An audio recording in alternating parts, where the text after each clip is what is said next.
All right, what's going on, guys? So we looked at a few examples, a few multitude of examples, and now, very quickly, what we're going to do is we're going to do some quicker examples. And once again, we're going to reiterate the same thing that you've learned a few times now. Okay, so if we look at this, you have the exact same thing. Nothing is new, nothing is different. When we're looking at the entry-based time frame, assuming this is the entry time frame, then you have the major flush.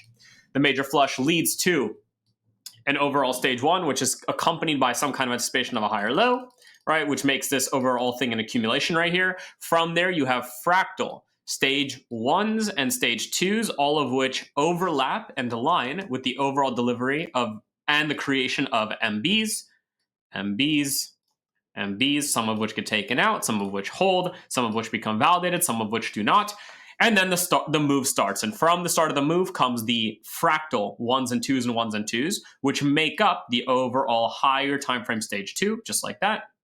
Stage one. Within that stage one, we have a new flush out into the creation of new fractal ones and twos, which are also accompanied by the fact that we're building overall MBs. Just like that, over and over and over again, some of which get traded back to, some of which do not, depending on how you chose your MBs or which MBs you actually chose to trade. We get new MBs, we get MBs within MBs, and you have the same delivery of price. And now the reason I'm showing this example, I'm going a little bit quicker, is because the last few videos dealt with kind of going through it step by step, seeing the same thing over and over and over again. And as I uncover this, all of a sudden you recognize this is actually gold on the 1 minute. So again, the point of these quicker based examples is to truly show you that the time frame itself does not matter. What matters is that you create an entry time frame that works for you, right? You decide on an entry time frame that works for you from a standpoint of time taken on trades, commissions you're going to be paying, slippage, scalability, your own schedule, your own responsibilities. Okay, and then from there you build an EVC that works for you. So at the moment we're looking at a 1 minute based E, and you see the same kind of follow through of moves. If we go to the right here, right, and I uncover this right here, this is actually, once again, Apple on the weekly. And once again, you should see there is relatively no difference in condition to market delivery, right? Some kind of flush out, price plays out, creates your overall cycles, goes into a major flush out. Major flush out creates anticipation of a higher low, creates stage ones. Those start creating fractal ones and twos, which create MBs out of the move. You could look at this as an overall MB followed by MBs, or you could go inside of this actual action, just like so, and you could actually spot the miniature MBs based on what you're actually looking for.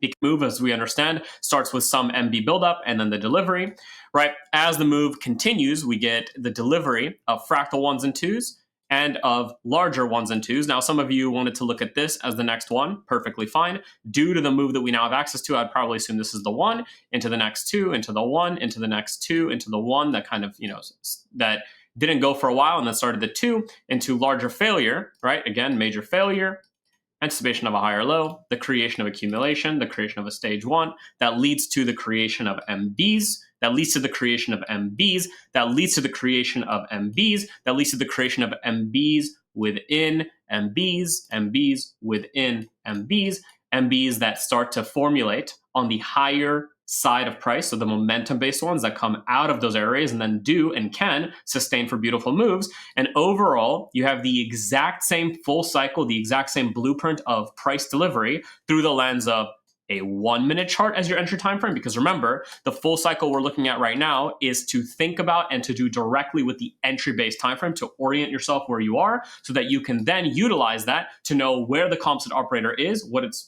the composite operator likely wants to do, and to decide which MB you're going to buy or sell in a selling-based market. So you're seeing the exact same thing happen whether you're on a 1 minute entry time frame or a 1 week entry time frame. And now if I go over here and uncover this, once again, this area here, drawn as one big green outline, is this area right here. So just to prove that to you, if you take a look at this, right, same exact thing, you have major flush into buildup of stage one, into the creation of MBs, MBs, into flushes that lead to MBs, MBs, and then maybe here you count an MB, but I'd probably say it's this one right here. And if we look at this MB, and this was, again, the exact same thing, a simple entry, maybe with your stop down here if you really want to protect yourself to make sure. And then as price delivers, you probably wait a little bit more. So let's go and find where that was. So that area was actually right here. And then this was that same entry we just discussed. You give it some time. You at that point assume that the down move and then the up move was probably created at some point here. So the overall demand validation has now occurred. You move yourself to break even. And once again, price never, ever returns to said price ever again.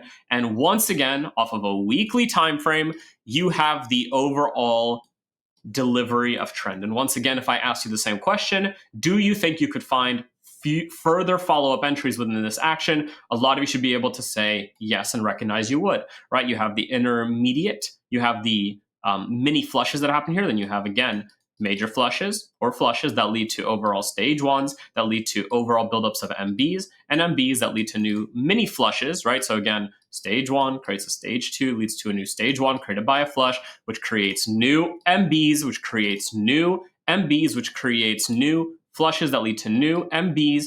And in some cases, those MBs don't end up holding. Well, they end up making a very beautiful move, but they end up not being the true MB until after that point, which means that once again, you go into the same cycle of flushing out, building up a stage one, starting to build up new MBs and new MBs. And once again, you position yourself in a way where once the MB is truly validated and the demand is actually validated, price never actually returns and goes on for a run. And this is actually a live price right now as to where Apple is at the moment, right? So very, very beautiful. And again, the exact same thing. If you can look at this and recognize that there's nothing new here, that the time frame itself doesn't matter, but the actual approach to understanding cycles of price is, then you can actually formulate a system around your own personal kind of life, your responsibilities, the kind of person you want to be, the kind of person you are, the kind of trading you want to do.